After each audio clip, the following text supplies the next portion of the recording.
સાર્વત્રિક વરસાદી માહોલ છે। મોડાસામાં 4 રસ્તા વિસ્તારમાં પાણી ભરાઈ ગયા છે। ઘૂંટણસમાં પાણીમાં વાહનો અટવાયા, વાહન ચાલકો હેરાન પરેશાન થઈ ગયા છે।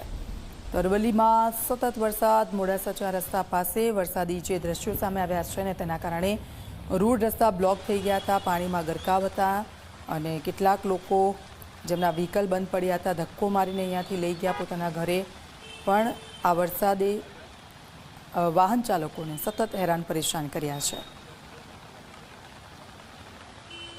હવામાન વિભાગની આગાહી પ્રમાણે આજે અરવલ્લી જિલ્લામાં સવારથી સાર્વત્રિક વરસાદ જોવા મળી રહ્યો છે। તમામ તાલુકાઓના ગામડાઓમાં પણ વરસાદ જોવા મળી રહ્યો છે। ત્યારે અત્યારે હું દ્રશ્ય બતાવીશ કે 4 રસ્તા મોડાસા 4 રસ્તા વિસ્તારમાં પાણી ભરાઈ ગયા છે। ઘૂંટણસમાં પાણીમાં વાહનો પણ અટવાઈ રહ્યા છે અને લોકોને ખૂબ જ તકલીફ પડી રહી છે। ત્યારે સાટંબામાં 3 ઇંચ, બાયડમાં 2 ઇંચ અને ધનસુરામાં 1.5 ઇંચ વરસાદ પડ્યો છે। ત્યારે મોડાસા, શામળાજી અને મેઘરજની અંદર 1-1 ઇંચ વરસાદ પડી રહ્યો છે।